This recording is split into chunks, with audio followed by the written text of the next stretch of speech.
श्री राम गुरुदेव की आज्ञा से ताड़का का उद्धार किया। भगवान योगेश्वर हैं श्री कृष्ण। योगी नेत्र बंद करके काम करता है, योगी नेत्र बंद करके काम करता है। और कन्हैया विचार करते हैं कि हम कब तक आज्ञा मांगेंगे अपने गुरु जी से। हमको अनेक गोपियों के साथ में आगे चल करके रमण करना है, तो कब तक आज्ञा मानते रहेंगे। तो दोनों का शरीर 6 कोस का लंबा है। 6 कोस की लंबी थी तो उसकी नाभि भी कुआं जैसे रही होगी। कन्हैया जब देखे ब्रजवासी आ रहे हैं गोप गोपियां, तो उसकी नाभि में गिर गए, रोने लगे। अब सीढ़ी लगा करके कन्हैया को निकाला गया और फिर उनको स्नान करवाया गया। स्नान साबुन लगा करके, शैम्पू लगा करके नहीं कराया जा रहा है, गोबर और गोमूत्र से स्नान करवाया जा रहा। गोमूत्रेण स्नापित्वा पुनर्गोरज सार्वकम रक्षाम चक्रुश्च सकृता द्वादशांगेषु नामभिः। साबुन शैम्पू लगा करके नहाने से आपका शरीर साफ हो जाएगा, शरीर की मैल धुल जाएगी, स्वच्छ हो जाएंगे आप, लेकिन आप पवित्र नहीं होंगे, शुद्ध नहीं होंगे। क्योंकि जितने भी साबुन है, शैम्पू है ना, में चर्बी मिली होती है। अब कोई सोचे कि हम चर्बी लगा करके शुद्ध हो जाएं, पूजा पाठ करने योग्य हो जाएं, पंडित जी, तो कैसे हो सकता है। तो आप कहेंगे महाराज आप भी तो लगाते होंगे। पहले लगाते, लेकिन जब से आचार्य जी के पास कथा सुनने जाने लगे, पता लगा कि सब शैम्पू में, साबुन में चर्बी उर्बी बहुत निषेध करते थे, तो छोड़ दिए। मिट्टी लगा लिए, कुछ नींबू आंवला कुछ लगा लिए, क्या करना, जरूरत नहीं है, खर्चा बच गया। हम लोग साधु हैं, खर्चा भी कहाँ मिले। साबुन तेल वाला तो बच गया इसी बहाने। तो साबुन शैम्पू लगा करके आप शुद्ध नहीं हो सकते, साफ हो सकते हैं बस से गाय के गोबर से और गोमूत्र से स्नान करवाया गया। इसके बाद फिर पाउडर लगाया गया। पाउडर आप लोग लगाते हैं ना, लोग लगाता है। तो भगवान को कौन सा पाउडर लगाया जा रहा है? पुनर्गोरज सार्वकम, गोरज, गायों के चरण कमलों का रज लगाया गया।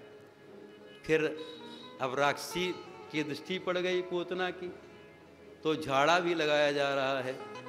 तो झाड़ा किस मंत्र से दिया जा रहा है? भगवान के नाम से ही गाय के पूंछ से झाड़ा जा रहा है। जब भगवान को झाड़ा लगाया जा रहा था, उन्हीं का नाम लेकर के उच्चारण करके भगवान विचार करते हैं, देखो हमारे नाम की कितनी महिमा है, हमारा ही नाम, हमारे नाम से मुझको झाड़ा दिया जा रहा है। भगवान का नाम तो भगवान से बड़ा है। ब्रह्म राम ते नाम बड़ वरदायक वरदानी, रामचरित सतकोटि महा लिय महेश जिय जानी। पूतना का उद्धार हुआ। नंद बाबा आए, जब सुने विचार करते हैं कि भगवान मेरे लाला की रक्षा कर ली। पूतना लंबी थी तो उसके शरीर को काटा गया और जलाया गया, तो उसके शरीर से सुगंधी निकली। जब जलाया गया ना, तो सुगंधी निकली। क्यों? भगवान जब पूतना का दूध पिए तो भगवान के शरीर की सुगंधी पूतना में समाहित हो गई, उससे सुगंधी निकली। पूतना का भगवान उद्धार किए। पूतना में एक भी सद्गुण नहीं जिससे उसका उद्धार हो सके। नाम ही बढ़िया नहीं है, नाम ही है पूतना जो पवित्र ना हो। तो किसी ने कहा शायद काम बढ़िया हो, तो पूतना का काम भी बढ़िया नहीं है। पूतना बालकों को मारने वाली है। पूतना लोक बालघनी राक्षसी रुधिरासना, बालकों को मारने वाली है। तो किसी ने कहा शायद बढ़िया कुल हो, ब्राह्मण कुलोत्पन्न हो, तो पूतना ब्राह्मणी नहीं है, राक्षसी है, राक्षस कुल में जन्म हुआ है, कुल भी बढ़िया नहीं है। तो फिर किसी ने साथ बढ़िया आहार हो, दूध पी के रहती हो, फलाहार करती हो, तो दूधाहार फलाहार नहीं करती पूतना, रुधिरासना, ये बालकों का रुधिर पीती है, खून पीती है। तो उद्धार कैसे हो गया? किसी ने कहा शायद पूतना भगवान का दर्शन करने आई हो। तो पूतना भगवान का भी दर्शन करने नहीं आई, पूतना तो भगवान को मारने की इच्छा से आई। जिघांसया पिहरये, पूतना भगवान को मारने के लिए आई, लेकिन भगवान पूतना का उद्धार कर दिए। क्यों? भगवान जब कृपा करना चाहते हैं तो दोष में भी गुण खोज लेते हैं। भगवान विचार करते हैं कुछ भी हो, पूतना तो मां का काम किया, इसका उद्धार करना।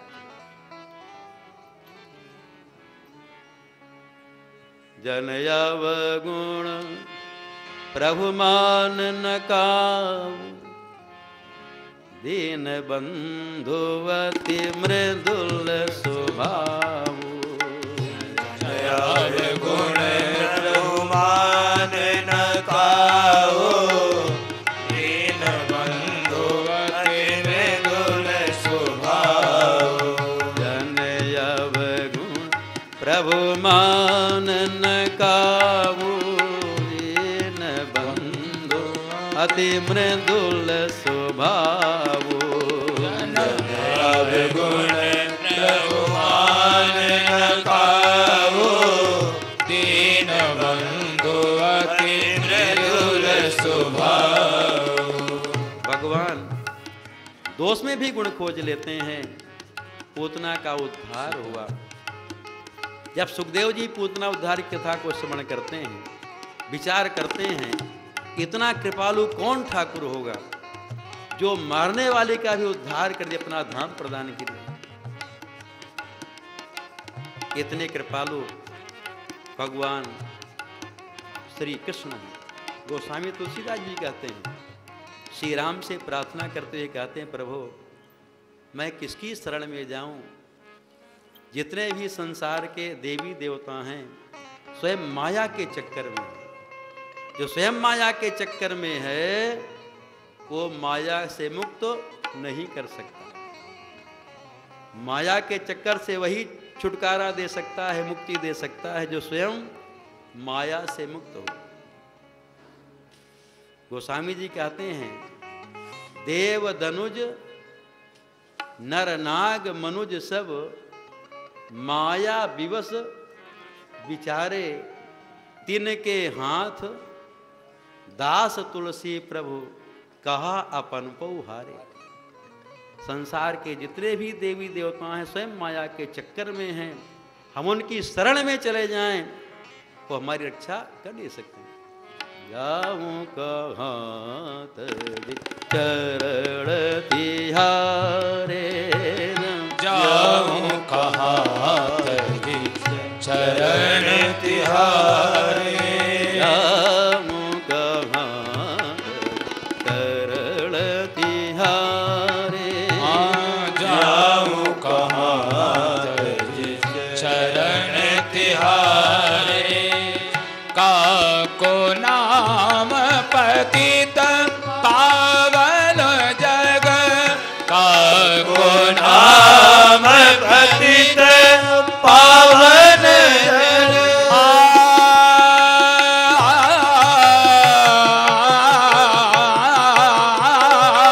काको नाम पतित पावन जग, के ही अति दीन पियारे, के ही अति दीन पियारे। जाऊं कहाँ तज चरण तिहारे, जाऊं कहाँ तज चरण तिहारे। कौन देव बराई बिरद हित,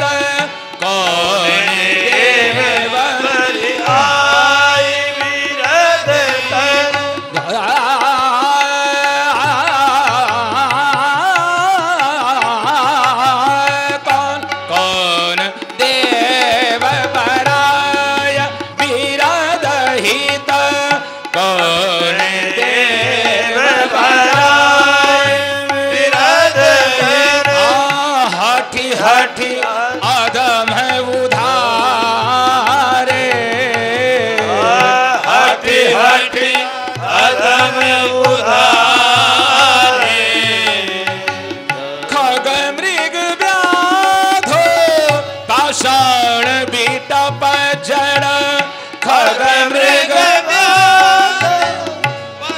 न बीटप जड़, जवन कवन सुर तारे,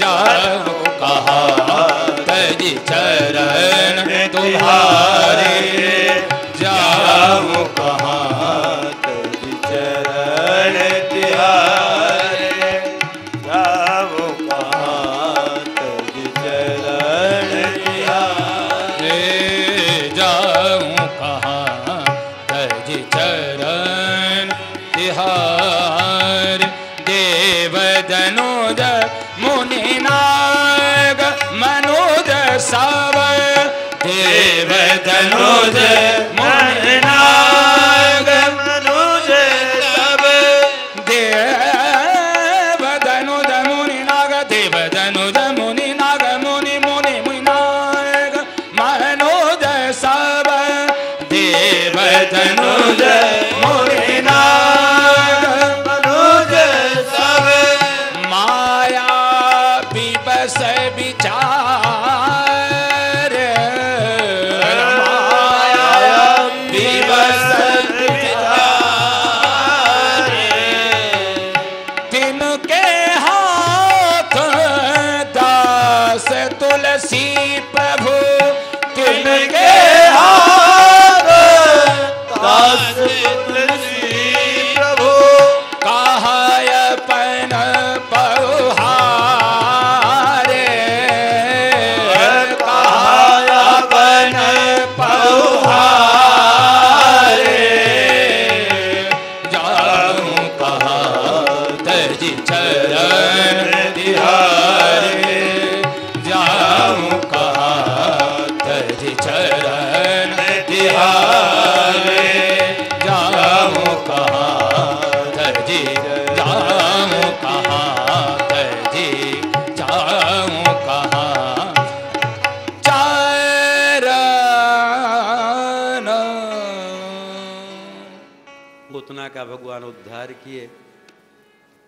एक दिन यशोदा जी विचार करती हैं, मेरे यहाँ जो लाला जी का जन्म हुआ है, कन्हैया का जन्म हुआ है, सब ब्रजवासियों की कृपा से हुआ है, तो सबका स्वागत करना चाहिए, सबका निमंत्रण करें, सबका स्वागत करें। यशोदा जी पूरे ब्रजमंडल में निमंत्रण कर दें, सब लोग आ रहे थे, सबका स्वागत सम्मान कर रही थीं। यशोदा जी विचार करती हैं, यदि मेरा लाला सो जाता तो मैं सबका ठीक से समुचित स्वागत कर लेती।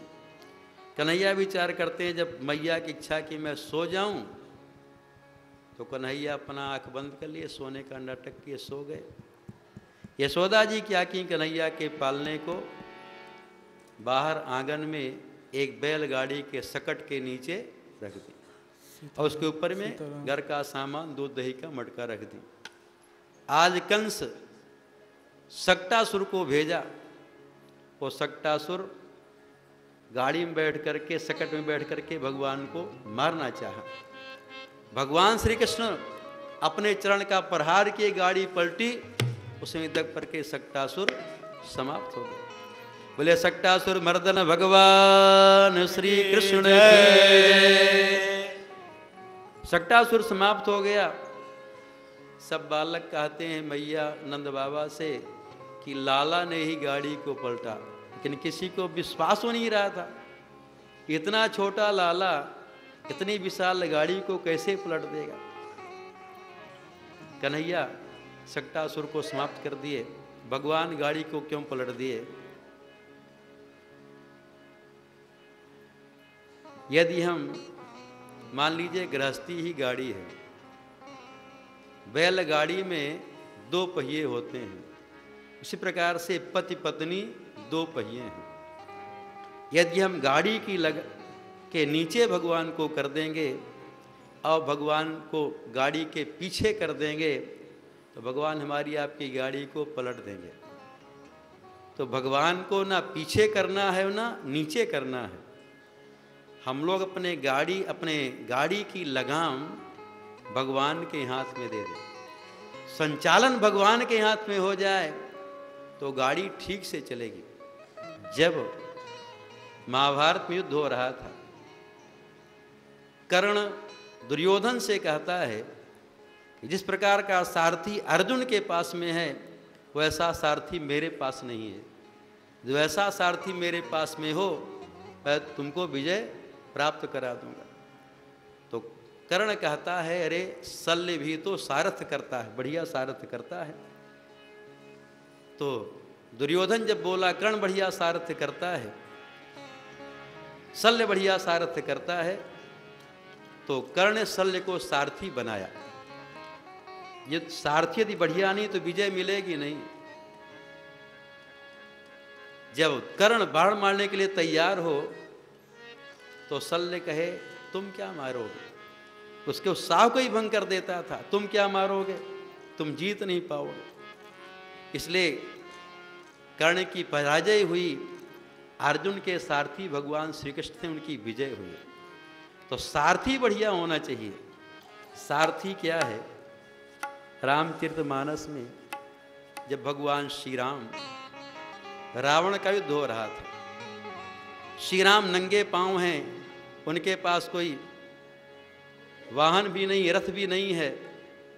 रावण रथ में बैठा था,